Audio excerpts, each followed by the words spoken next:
Bwana Yesu asifiwe sana, watu wa Mungu. Ninakusalimu tena kupitia jina la Yesu, nami ni mtumishi wa Mungu yule yule Jackson Samson.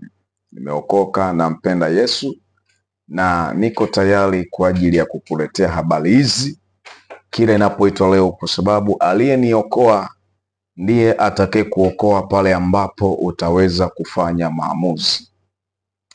Aliyeniokoa katika dhambi aliyeniokoa katika mateso, aliyenitoa katika utumwa ule wa kishetani, huyo ndiye atakaye kutoa katika utumwa ulionao wa kishetani. Huyo ndiye atakaye kuokoa na mateso unayopitia. Huyo ndiye atakaye kutoa kwenye vifungo ulivyo navyo. Lakini kama utamwamini na kumpa nafasi ya kwanza kwenye moyo wako, sharti ni wewe kumwamini tu. Hapo ndipo utaweza kuwa salama. Bwana Yesu asifiwe sana. Naam, siku ya leo nina somo fupi ambalo litatupeleka katika kipindi chetu hiki pendwa kabisa. Nina somo fupi ambalo linaweza likakusaidia kwa namna moja ama nyingine. Kichwa cha somo kinasema ya kwamba kwa nini Yesu alilazimika kufa msalabani? Kwa nini Yesu alilazimika kufa msalabani? Bwana Yesu asifiwe sana. Kwa nini Yesu alilazimika kufa msalabani? Unatakiwa utambue, lakini pia utafakari. Kwa nini Yesu ilimlazimu afe msalabani? Yesu alikufa msalabani kwa sababu ya ondoleo la dhambi kwa mwanadamu. Yesu alikufa msalabani kwa sababu ya ondoleo la dhambi kwa mwanadamu. Kusingekuwa na ondoleo la dhambi kwa mwanadamu kama Yesu asingekufa msalabani. Bwana Yesu asifiwe sana. Kusingekuwa na uponyaji wowote kama Yesu asingekufa pale msalabani. Hilo utambue. Kwa hiyo tunaona kifo cha Yesu kilibeba hatima ya maisha ya mwanadamu.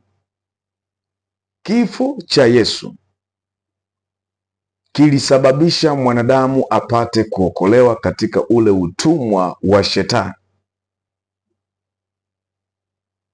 Kufa kwa Yesu kulisababisha mimi na wewe tuwe huru. Kufa kwa Yesu kulisababisha mimi na wewe tujitenge na dhambi.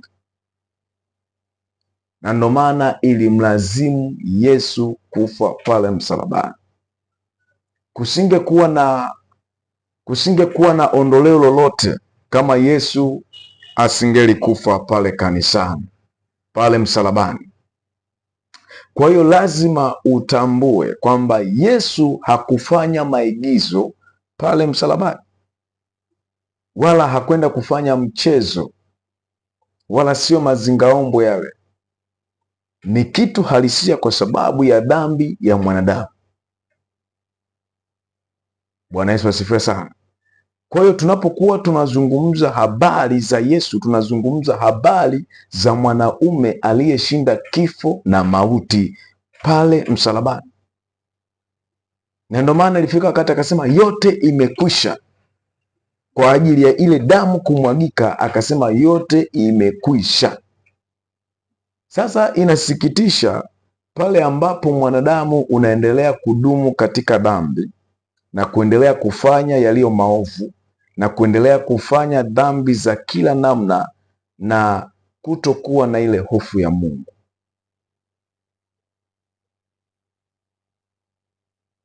Mwanadamu, ni kitu gani ambacho kinaendelea kukuumiza? Ni kitu gani ambacho kinaendelea kukusukuma wewe kwenda kufanya dhambi? Hali ya kuwa Yesu alikufa pale msalabani, aliteseka pale msalabani, ile ilikuwa ni kwa sababu ya ondoleo la dhambi kwa mwanadamu. Sasa inawezekanaje ukaendelea kudumu katika dhambi wakati Yesu alishaifia dhambi msalabani?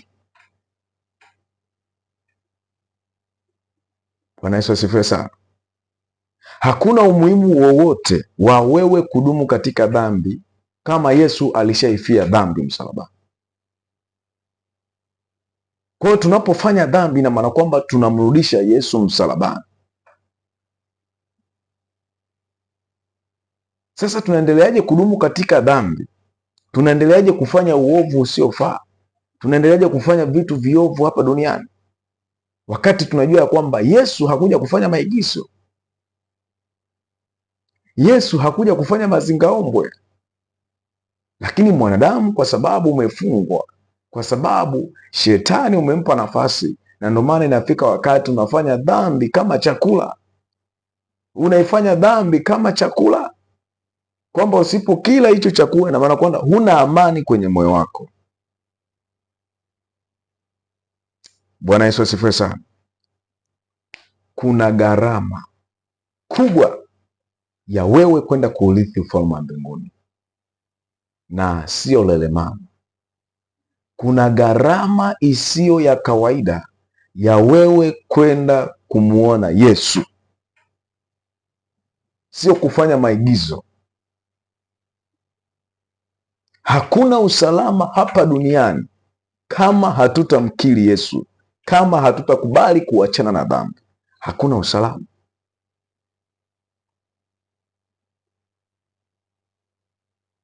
Lakini utakapomwamini Yesu, utakapompa nafasi kwenye moyo wako, huyo ndiye atakaye kubadilisha, huyo ndiye atakaye kuinua, huyo ndiye atakaye kufanya wewe kwenda kuiona ile mbingu na ile nchi, kwa sababu ya kuamua kuishi maisha tofauti na maisha uliokuwa unayaishi mwanzo.